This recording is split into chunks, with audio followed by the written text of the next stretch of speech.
আসসালামু আলাইকুম। আজকে কমপ্লেক্স অ্যানালাইসিসের পার্ট 2 ভিডিও। আমি আজকে চ্যাপ্টার 2 পড়াবো।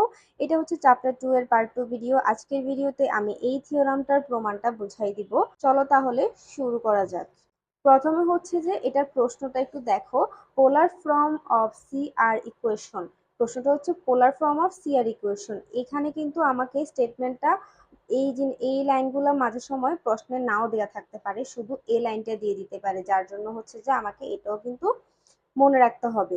যেহেতু কচি রিমেনের এটা পোলার ফর্ম, সেহেতু এখানে আর থিটা আসবে। তাহলে আমার স্টেটমেন্টটা the Cauchy Riemann equation in polar coordinate আর del u by del r equal to 1 by r del v by del theta and del v by del r equal to minus 1 by r del u by del theta।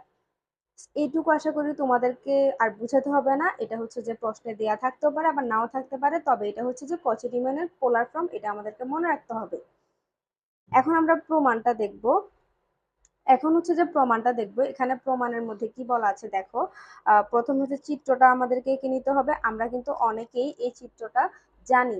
এই চিত্রটা কিন্তু আমরা অনেকেই পড়ে এসেছি ইন্টারে কিন্তু এটার একটা আলাদা চ্যাপ্টার ছিল। সো এখানে লিখেছি the relation between Cartesian and polar form আর। এই সবগুলা লাইনে কিন্তু আমাদের জানা আছে x equal to r cos theta, y equal to r sine theta, r square equal to x square যোগ ওয়াই স্কয়ার। কিভাবে এই লাইনটা এসেছে এটাও কিন্তু আমরা জানি, theta equal to tan inverse y by x. এখন এই লাইনটা কিভাবে এসেছে সেটা আমি তাও একটু দেখাই দিই, যদিও আমরা আগে পড়ে এসেছি। এখানে দেখো এক্স স্কয়ার যোগ y square equal to r square cos square theta plus r square sine square theta. যেহেতু আমি এক্স এর মান আর কস থিটা ধরেছি, ওয়াই এর মান আর সাইন থিটা ধরেছি, তাহলে এই দুইটার বর্গের যোগফল আমি এই লাইনটাতে লিখেছি। এর পরের লাইনে আমি আর স্কয়ার কমন নিয়েছি, cos square theta plus sine square theta. আর এইটার মান আমরা জানি 1, তাহলে r square equal to x square যোগ ওয়াই স্কয়ার পেয়েছি। এই লাইনটাই আমি এখানে লিখেছি। তারপরে দেখো, আমি যদি ভাগ দেই y by x equal to r sine theta by r cos theta লিখি, তাহলে এখানে আর আর কাটাকাটি গেলে sine theta by cos theta equal to y by x. আর আমরা এটা সূত্র জানি কি tan theta equal to y by x, তাহলে theta equal to tan inverse y by x. এটাই আমি এখানে লিখেছি। এখন তাহলে আমরা পরের পেজের ম্যাথটা দেখি।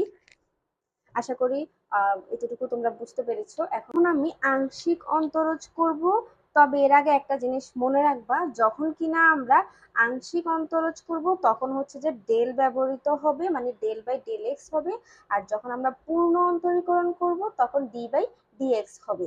এই লাইনটা জাস্ট মনে রাখবা। তাহলে এখন আমরা এক্স এর সাপেক্ষে আংশিক অন্তরজ করব। তাহলে এখানে উভয় পাশে যদি এক্স এর সাপেক্ষে আংশিক অন্তরজ করি, তাহলে লাইনটা কি আসে?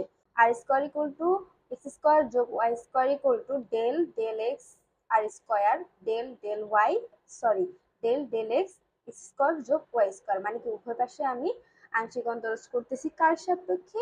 এক্স এর সাপেক্ষে। তাহলে এখন আমরা সূত্র অনুযায়ী এখানে কি বসাবো? একটা সূত্রটা আমরা জানি, যেটা যে del del x x to the power n equal to n x n minus 1। এটা কিন্তু আমরা জানি। তাহলে এটা জানলে এই সূত্রটাই এখানে অ্যাপ্লাই করা হয়েছে। এখন দেখো, তাহলে আমার সূত্র অনুযায়ী এখানে হবে কি 2 r to the power 2 minus 1। 2 minus 1 যে 1, 1টার আমি পাওয়ার হিসেবে লিখলাম না। কিন্তু এটা কিন্তু আমার x না, তাই এটাকে আবার অন্তরীকরণ করতে হবে।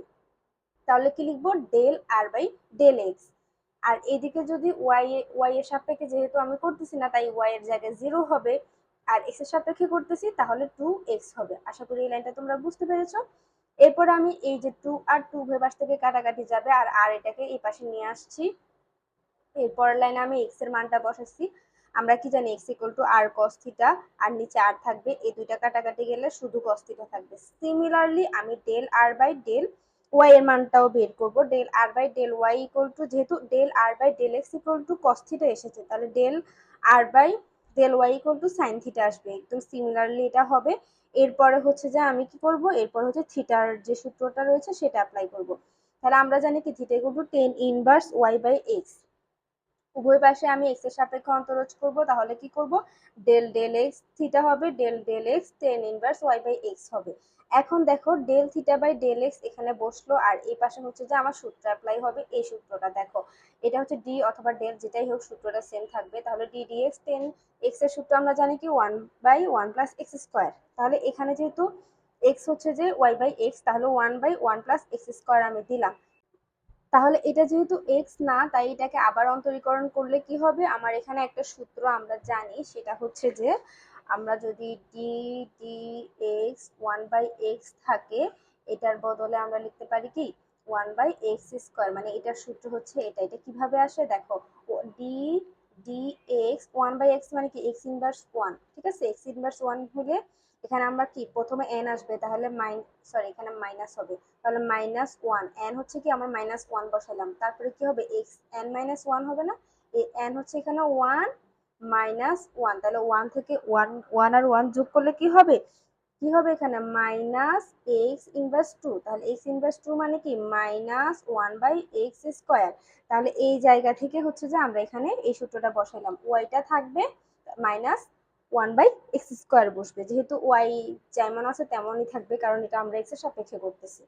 তারপর হচ্ছে x² যদি কাটাকাটি করে, তাহলে কাটাকাটি করে ফেলি, তাহলে আমার এখানে কি থাকে, বাকি কি থাকে -y/, আমরা জানি কি x² যোগ y² মান হচ্ছে যে r²। তারপর এখানে আমরা ওয়াই এর জায়গায় ওয়াই এর মানটা বসাবো, ওয়াই এর মান হচ্ছে -r sin θ, তারপর আবার আর আর কাটাকাটি করলে কি হয়, ফাইনাল রেজাল্ট আসে হচ্ছে যে -tan θ/r। Similarly del theta by del y বের করব কি cos θ/r। আশা করি এই পেজটা তোমরা বুঝতে পেরেছো। এখন আমি পরের অংশ বুঝাই তোমাদেরকে।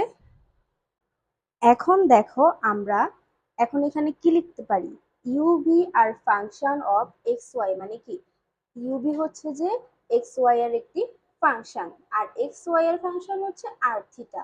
এরা যদি একে অপরের ফাংশন হয়, তাহলে ইউভি এর ফাংশনও আর থিটা হবে। তাহলে সেটাই লিখলাম আমি, ইউভি এর ফাংশন হচ্ছে আর থিটা। তাহলে এখান থেকে আমরা নতুন একটা লাইন কি পাই, দ্যাট ইজ, মানে কি অর্থাৎ u equal to u r theta এবং v equal to v r theta. তাহলে এই লাইনটা আমরা হচ্ছে যে পাই। এখানে এই চারটা লাইন কিন্তু একটু বুঝার বিষয় আছে। এই চারটা লাইন হচ্ছে যে একটু ইম্পর্টেন্ট, এই পুরোটার মধ্যে কিন্তু আমি চেইন রুল অ্যাপ্লাই করব। এর আগে একটা জিনিস দেখো, কচি রিমান ইকুয়েশনের মধ্যে আমার কি কি আছে, del u by del x আছে, del v by del y আছে, del v by del y আছে, আবার del u by del y আছে, ঠিক আছে। এই চারটা জিনিস আমার কচি রিমানের মধ্যে আছে। তাহলে আমি এখানে এই চারটা ডেরিভেটিভস গুলা লিখে নিব, ঠিক আছে। Del u by del x আছে, del u by del y আছে, del v by del x আছে, del v by del y, এই চারটা ডেরিভেটিভস আমার কচি রিমানের মধ্যে আছে। তাহলে আমি প্রথমে কি করব, এই চারটা ইকুয়েশন সরি ডেরিভেটিভস লিখে নিব। লিখে নেওয়ার পর এগুলাকে আমি চেইন রুলের মাধ্যমে এমন ভাবে পরিবর্তন করব যাতে এখানে আর আর থিটা আসে, মানে কি এই লাইন এই এই ডেরিভেটিভস থেকে এটা পোলার ফর্মে চলে যায়, এমন ভাবে আমি এখানে চেইন রুলটা অ্যাপ্লাই করব যাতে কিনা ডেল ইউ বাই ডেল এক্সটা পোলার ফর্মে আমি নিতে পারি। চারটাই সেম ভাবে আমাকে চেইন রুল অ্যাপ্লাই করতে হবে। এখানে আমার একটা মিস্টেক হয়েছে, এখানে del u by del y equal to minus del v by del x হবে। আচ্ছা যাই হোক, এখন আমি কি করব, del u by del x যেটা আমার এখানে রয়েছে, আমি হচ্ছে যে সেটাকে চেন রুলের মাধ্যমে পোলার আকারে নিয়ে যাব। দেখো এখানে ডেল ইউ বাই ডেল এক্সটা আমার ঠিক থাকতে হবে, আমি সেটা গ্রিন কালার দিয়ে লিখেছি del u by del x. আর পোলার ফর্মে নিতে হলে আমার আর থাকতে হবে, থিটা থাকতে হবে। তাহলে আমি এখানে প্রথমে ডেল আর এই পাশে নিলাম, এই পাশে নিচে নিলাম ডেল আর, এটা কাটাকাটি করলে আমার del u by del x থাকে। প্লাস আমি আবার কি করেছি, আবার হচ্ছে তোমার এখানে উপরে নিচে ডেল থিটা নিয়েছি, এখানেও ডেল থিটা নিয়েছি, আর এটা কাটাকাটি গেলে কি হয়, আমার del u by del x হয়। এখন দেখো, এখন এখানে আমি হচ্ছে যে কি লিখেছি, যেহেতু এটা চেন রুলে নিয়েছি, একবার আমাকে আর নিতে হবে, একবার থিটা নিতে হবে, কারণ এটাকে আমার পোলার ফর্মে নিতে হবে। বারবার আমি বলতেছি যাতে তোমরা এটা ভালোভাবে বুঝো। এখন দেখো, del u by del r, del u by del r, del r by del x, আমরা del r by del x এর একটা মান বের করেছিলাম। মানটা হচ্ছে যে কি cos theta, del r by del x এর মান বের করেছি কস থিটা, আমরা এই মানটা হচ্ছে যে এখানে বসাবো, এই মানটা আমরা এখানে বসাবো। সেম ভাবে আমরা এখানে del u by del theta বসাবো, আর del theta by del x এরও একটা মান পেয়েছিলাম আমরা কি minus sine theta by r. আমি একটু দেখাই, এটার মান আমরা পেয়েছিলাম এই যে দেখো minus sine theta by r. এই মানটা হচ্ছে যে আমি এখানে বসাবো, বসানোর পর এটা হবে আমার 1 নাম্বার সমীকরণ। এই তিনটাও সেম ভাবে হবে, এই তিনটাও তাহলে আমি বলি del u by del y equal to কি হবে, এখানে আমার ডেল ইউ উপরে থাকবে আর ডেল ওয়াই এখানে আমি লিখেছি। আর প্রথমে আমাকে আর নিতে হবে, কোনাকুনি আমি আর নিয়েছি, সেম ভাবে আমি এখানেও কোনাকুনি কি নিয়েছি ডেল থিটা নিয়েছি, ঠিক আছে। আর বাকিটা হচ্ছে আমি চেন রুল অ্যাপ্লাই করা আমার এখানে হয়ে গিয়েছে। এখন জাস্ট আমি মান বসাবো, এখানে আমি মানটাও বসাইছি, যেমন এই যে এই মানটা আমি বসিয়েছি, এই মানটাও আমি বসিয়েছি, ঠিক আছে। এটা হবে আমার 2 নাম্বার সমীকরণ। Del v by del x এর এখানেও আমাকে সেম ভাবে এই যে কোনাকুনি আর নিয়েছি, এখানে হচ্ছে যে থিটা নিয়েছি, কাটাকাটি গেলে আমার আগেরটাই থাকে। আর এরপরে মান বসিয়েছি যে cos theta minus sine theta by r, এই মানটা বসিয়ে এটা হচ্ছে দিয়েছি কি 3 নাম্বার ইকুয়েশন। এটাও সেম ভাবে কোনাকুনি আর নিয়েছি, কোনাকুনি থিটা নিয়েছি, আর বাকি সব সেম রেখেছি। আর এরপরে আমি হচ্ছে শুধু মানটা বসাইছি, এটা হবে আমার 4 নাম্বার সমীকরণ। এই দাগটা আমি এমনিতেই দিয়েছিলাম, তোমরা কিন্তু এই দাগটা আবার দিতে যাইও না। তাহলে এইটুকু হচ্ছে যে আশা করি তোমরা বুঝতে পেরেছো, এই 4টা লাইন আশা করি তোমরা বুঝতে পেরেছো। এরপরে আমি কি করব, এরপর আমি from CR equation we know that, CR equation থেকে আমরা কি জানি, দেখো সিআর ইকুয়েশন থেকে আমরা জানি কি del u by del x equal to del v by del y. এটাই সেম, এটাই আমরা লিখেছি, লিখে এখানে হচ্ছে যে del u by del x, এই যে del u by del x যে বের করেছি মানটা, এই মানটা এখানে বসাবো। এরপরে সমান মানে কি এই মানটা সমান del v by del y এর যে মানটা বের করেছি, এই যে এই মানটা, এই মানটা এখানে বসাবো। তাহলে এটা সমান এটা বসাইলাম, এটা দিব আমি 5 নাম্বার ইকুয়েশন। সেম ভাবে আরেকটা আমার কি ছিল সিআর ইকুয়েশন থেকে del u by del y equal to minus del v by del x ছিল, এটাও আমি সেম লিখলাম, লিখে যে মানগুলা এই দুইটার মান যে আমি বের করেছি উপর থেকে, এই দুইটার মান আমি এখানে বসিয়েছি, বসিয়ে এটা দিয়েছি আমি কি 6 নাম্বার ইকুয়েশন। আর এই দুইটা লাইন কোথায় থেকে বসিয়েছি, এই 4টা ইকুয়েশন থেকে বসিয়েছি, এই জন্য এখানে লিখেছি বাই ইকুয়েশন 1 2 3 4। আশা করি এই পেজটা তোমরা বুঝতে পেরেছো। এখন আমি একদম লাস্ট একটা পেজ রয়েছে, এই দাগগুলো কিন্তু তোমরা দিবা না, আমি জাস্ট এটা ভাগ করে করে করেছি, এই জন্য হচ্ছে যে দাগগুলো দিয়েছিলাম। এখন আমি 5 নাম্বার ইকুয়েশনের সাথে কস থিটা গুণ দিব, 6 নাম্বারের সাথে সাইন থিটা গুণ দিব। কেন গুণ দিব সেটা আমি এখন বলতেছি। দেখো আমি যদি 5 নাম্বার ইকুয়েশনের সাথে কস থিটা গুণ দিই, তাহলে এখানে কি হবে কস স্কয়ার থিটা সাইন থিটার উপর একটা কস থিটা হবে, যেহেতু আমি গুণ দিচ্ছি। 5 নাম্বার ইকুয়েশনটা তোমরা একটু দেখো, এই যে দেখো 5 নাম্বার ইকুয়েশনটা এখানে কি হবে কস স্কয়ার থিটা হবে, আর এখানে সাইন থিটা কস থিটা হবে, এদিকে কি হবে সাইন থিটা কস থিটা, এদিকে কস স্কয়ার থিটা হবে। জাস্ট পরের পেজে আমি এই লাইনটাই লিখেছি, জাস্ট কজ এর মানগুলা পরিবর্তন করেছি, আর 6 নাম্বারের সাথে সাইন থিটা গুণ দিয়েছি, ঠিক আছে। 6 নাম্বার দেখো, এই 6 নাম্বার ইকুয়েশনের সাথে আমি সাইন থিটা গুণ দিয়েছি। এরপর দেখো গুণ দেওয়ার পর আমার হচ্ছে যে আমি গুণ দিয়ে কি করবো যোগ করতে হবে, যোগ করলে কি হবে আমার এটা আর এটা কিন্তু সেম, প্লাস আর মাইনাস আছে, এটা এটা কাটাকাটি যাবে, এটা আর এটা কাটাকাটি যাবে, বাকি কি থাকতেছে, বাকি থাকতেছে del u by del r common নিয়ে নিলাম, সাইন স্কয়ার থিটা যোগ কস স্কয়ার থিটা থাকতেছে সমান, এদিকে কি থাকতেছে del v by del theta common নিয়ে নিলাম, তারপরে 1/r ও কমন নিয়ে নিলাম, আর এখানে থাকতেছে কস স্কয়ার থিটা যোগ সাইন স্কয়ার থিটা।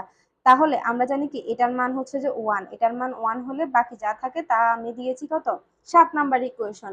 প্রুভড, আমার কিন্তু এটার একটা পার্ট প্রুভ হয়ে গিয়েছে। দেখো একটা পার্টে কি আছে, একটা পার্টে আছে del u by del r equal to 1/r del v by del theta, এটা কিন্তু আমার প্রমাণ হয়ে গিয়েছে। এরপরে হচ্ছে যে আমি পরেরটা করব, এর পরেরটা কি করব উল্টাটা করব, আগে যাকে যেটা দিয়ে গুণ দিয়েছি পরে তার উল্টাটা দিয়ে গুণ দিব, ঠিক আছে। যেমন আগে 5কে আমি কস দিয়ে গুণ দিয়েছি, এখন আমি 5কে সাইন দিয়ে দিব আর 6কে কস দিয়ে গুণ দিব। সেম আমি গুণ দেওয়ার পর ক্যালকুলেশন করলে এখানে আমি -1/r del u by del theta পাচ্ছি, সমান সমান del v by del r পাচ্ছি। এটাই হচ্ছে দেখো, এটাই হচ্ছে আমার পরেরটা প্রুভড হয়ে গিয়েছে। আশা করি এইটা তোমাদেরকে বলতে হবে না, কারণ দুইটাই কিন্তু সেম। আর বারবার বলতেছি মাঝখানে দাগগুলো দিবা না। তখন আমি বোঝানোর টাইমে দিয়েছিলাম, তো দাগগুলো তোমরা দিবা না। এই থিওরামটা আমার বোঝানো হয়ে গিয়েছে। তোমরা দেখো এই থিওরামটা কিন্তু বড় হলেও এটা কিন্তু একদম ইজি একটা থিওরাম। আশা করি এই থিওরামটা তোমরা বুঝতে পেরেছো। আমরা হচ্ছে নেক্সট লেকচারে আমরা থিওরাম 6 বুঝবো। আজকের ভিডিও এ পর্যন্তই, আজকে এখানে শেষ করছি। আল্লাহ হাফেজ।